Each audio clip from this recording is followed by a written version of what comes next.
मरने के लिए तो थोड़ा सा जहर काफी है, मगर जीने के लिए बहुत सारा जहर पीना पड़ता है। ये एक वाक्य नहीं, जीवन का कड़वा सच है।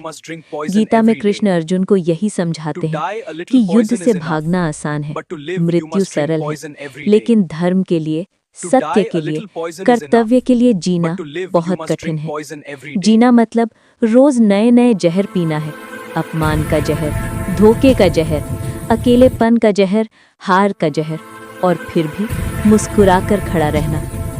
देखिए द्रौपदी को, चीरहरण के समय सारी सभा मौन थी, सबने जहर पिया था, चुप रहने का जहर। लेकिन द्रौपदी ने सवाल उठाया, उसने जहर नहीं पिया, उसने जहर उगला, और कृष्ण ने उसकी लाज बचाई। वही भीष्म द्रोण जैसे महारथी रोज जहर पीते रहे। भीष्म ने आजीवन ब्रह्मचर्य का जहर पिया, कर्ण ने अपमान का जहर पिया, द्रोण ने अपने पुत्र के लिए गलत पक्ष चुनने का जहर पिया। मरना उनके लिए आसान था, पर वे जीते रहे। हमारे अपने जीवन में भी यही होता है। बेटी को दहेज के लिए ताने सुनने पड़ते हैं, वो जहर पीती है और जीती है। पिता दिन रात मेहनत करता है, बीमार पड़ता है, फिर भी घर चलाने के लिए जहर पीकर उठता है।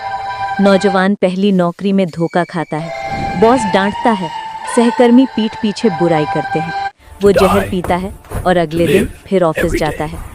माँ बाप बेटे बेटी के गमों को देखते हैं, आंखों में आंसू भरकर भी हंसकर कहते हैं सब ठीक हो जाएगा। ये भी जहर पीना है। कृष्ण कहते हैं कि मृत्यु एक पल की पीड़ा है, पर जीवन सैकड़ों पलों का जहर है। जो आत्महत्या कर लेता है वो थोड़ा सा जहर पीकर मर जाता है, जो जीता है वो रोज थोड़ा थोड़ा जहर पीता है और फिर भी सूरज को सलाम करता है। महाभारत के बाद जब युधिष्ठिर राजा बने तब भी उन्हें जहर पीना पड़ा। सारे अपने मर चुके थे, राज्य था पर मन खाली था। कृष्ण ने कहा अब धर्म का राज कायम करो, यानी और जहर पियो।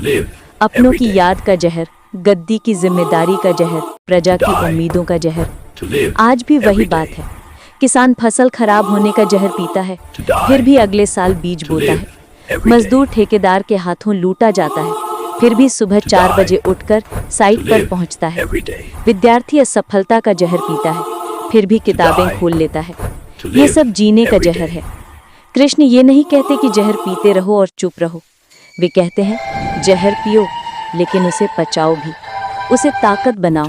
जैसे शिव ने हलाहल विष पिया और नीलकंठ बन गए, जैसे मीरा ने जहर का प्याला पिया और कृष्ण में समा गई। जहर पीना मजबूरी नहीं, साधना है।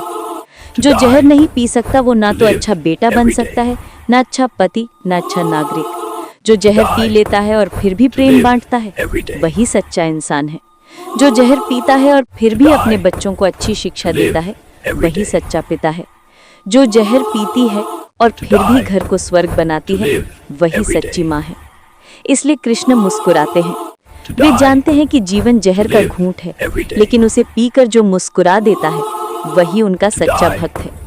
मरना आसान है, 2 घूंट जहर पी लो, सब खत्म। जीना कठिन है, रोज 100 घूंट जहर पीकर भी कहना पड़ता है कि हे कृष्ण, आज फिर तेरे भरोसे जी लेंगे। लाइक, शेयर और सब्सक्राइब करें ताकि ये संदेश हर उस इंसान तक पहुंचे जो आज जहर पी रहा है। जय श्री कृष्ण।